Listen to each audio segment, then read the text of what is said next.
Hi friends, welcome to cricket 360. இந்த ஐபிஎல்லில் நிறைய players இன்ஜுரினால வந்து சில கேம்ஸ் மிஸ் பண்ணுவாங்கன்னு, சில பேர் வந்து ரூல்ட் அவுட்டே ஆகிட்டாங்கன்னு நம்ம நிறைய வீடியோ போட்டிருந்தோம்.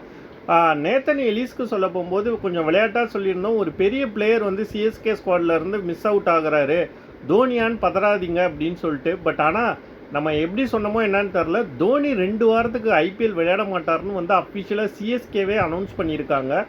கேல்ப் ஸ்ட்ரெயின் காரணமாக வந்து அவர் கரண்ட்லி வந்து அப்சர்வேஷனில் இருக்கிறதாகவும், அதாவது வந்து அப்சர்வேஷன்னா ரொம்ப சீரியஸான இன்ஜுரி இல்லை, மெடிக்கல் டீமோட அப்சர்வேஷனில் இருக்கிறதுனாலையும் ட்ரீட்மெண்ட் போயிட்டு இருக்கிறதுனாலையும் 2 வாரத்துக்கு அவர் ஐபிஎல் விளையாட மாட்டார் அப்படின்னு வந்து சொல்கிறாங்க.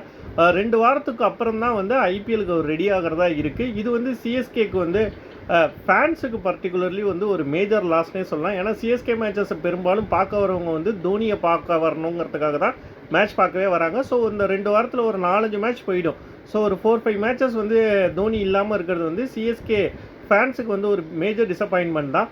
பட் என்னை பொறுத்த வரைக்கும் சிஎஸ்கே டீமுக்கு வந்து அது ஒரு பிளெஸிங் இன் டிஸ்கைஸ்னே சொல்லுவேன்.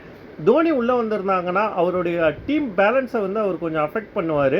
என்னதான் வந்து லெஜெண்ட் இஸ் ஆல்வேஸ் லெஜெண்டுன்னு நம்ம சொன்னாலும், ஒரு 2-3 பால் மட்டும்தான் லாஸ்ட் ஃபியூ சீசன்ஸாக ஆடுறாரு. அப்படி இருக்க போகும்போது அவங்க ஒரு கரெக்டான பிளேயர் அந்த இடத்துல டெஸ்ட் பண்ணுறதுக்கு இது ஒரு நல்ல வாய்ப்பாக இருக்கும். ஏன்னா கேப் ஸ்ட்ரெயினே வந்துருச்சுன்னா எனக்கு தெரிஞ்சு whatever maybe the result, CSK ஜெயித்தாலும் சரி, இந்த சீசன் தோற்றாலும் சரி, எனக்கு தெரிஞ்சு இதுதான் தோனிக்கு கடைசி சீசனாக இருக்க போகுதுன்னு நான் நினைக்கிறேன். ஸோ ஒரு ஃபஸ்ட்டு 4-5 மேட்சஸ் அவர் விளையாடாமல் இருக்கிறதுக்குள்ளார ஒரு 2-3 புது பிளேயரை டெஸ்ட் பண்ணி யாரை க்ரூம் பண்ணலாங்கிறது வந்து சிஎஸ்கேக்கு வந்து ஒரு நல்ல ஆப்ஷனாக இருக்குன்னு தான் நான் பார்க்குறேன்.